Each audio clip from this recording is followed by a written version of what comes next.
Atoms बहुत ही ज़्यादा छोटे होते हैं। इंसानों का एक बाल सेम उतना ही चौड़ा होता है जितना कि 500,000 कार्बन के एटम लाइन से लगाने के बाद होते हैं। आपके फेस में लगभग ट्रिलियंस ऑफ एटम्स होते हैं। अगर एक एटम एक मार्बल यानी कि एक कंची के बराबर होता है तो आपका कंपैरिजन, आपका जो चेहरा होगा वो पृथ्वी के बराबर होगा। तो दोस्तों आज हम एटम्स के बारे में काफ़ी डिटेल में जानेंगे आने वाले वीडियोस को समझने में मदद करेंगे।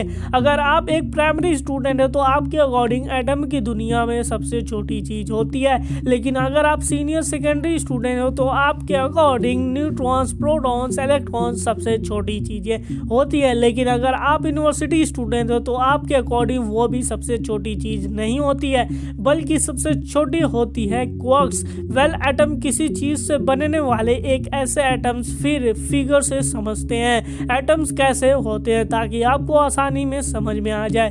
ये रियल फिगर तो नहीं है, लेकिन आपको आसानी से समझाने के लिए मैंने इस फिगर का यूज किया है। एक एटम में 3 एलिमेंट पार्टिकल होते हैं, neutrons, electrons and protons. Protons और न्यूट्रॉन्स आपस में बंद होते हैं और ये न्यूक्लियस का फॉर्मेशन करते हैं। और ये पता है कि यूनिवर्स के सबसे स्ट्रॉन्ग फोर्स की वजह से, जिनका नाम है द न्यूक्लियर फोर्स की वजह से प्रोटॉन्स होते हैं। और मैं आपको बता दूं कि जो प्रोटॉन्स भी सबसे छोटा नहीं होता, वो बने होते हैं क्वार्क से, जो कि अपने गैलोन नाम के पार्टिकल से जुड़े होते हैं। हम ये नहीं जानते कि कितने छोटे होते हैं, शायद ये 0 डेसिमल होते हैं। हम ये सोचते हैं कि क्वार्क्स और इलेक्ट्रॉन्स इस यूनिवर्स के फंडामेंटल पार्टिकल होते हैं। एक इलेक्ट्रॉन्स को अबाउट 200,000 किलोमीटर प्रति सेकेंड की स्पीड से रिवॉल्व करती है। मतलब कि एक इलेक्ट्रॉन को तत्व का चक्कर लगाने में सिर्फ 18 सेकंड लगेंगे।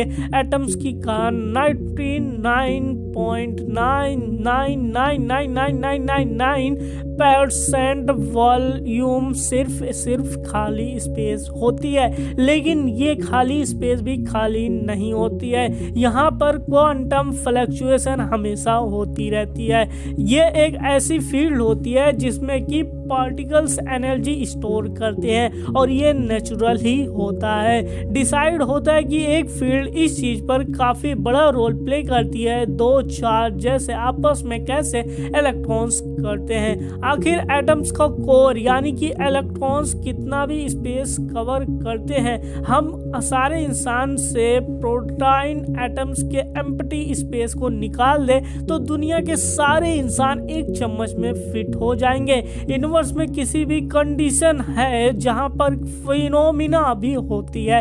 एक न्यूट्रॉन स्टार का कोर इतना ज्यादा डेंस हो जाता है कि सिर्फ उसमें एक चम्मच का मास करीबन माउंटेन एवरेस्ट के बराबर होता है।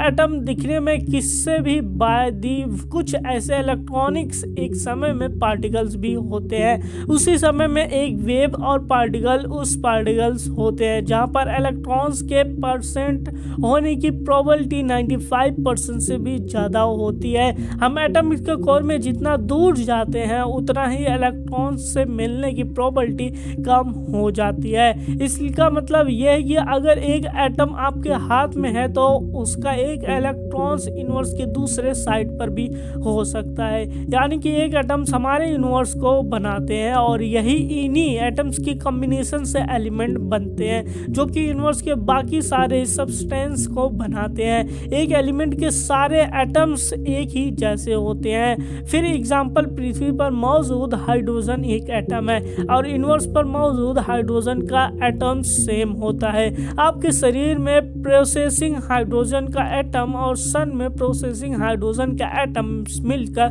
सिमिलर होता है।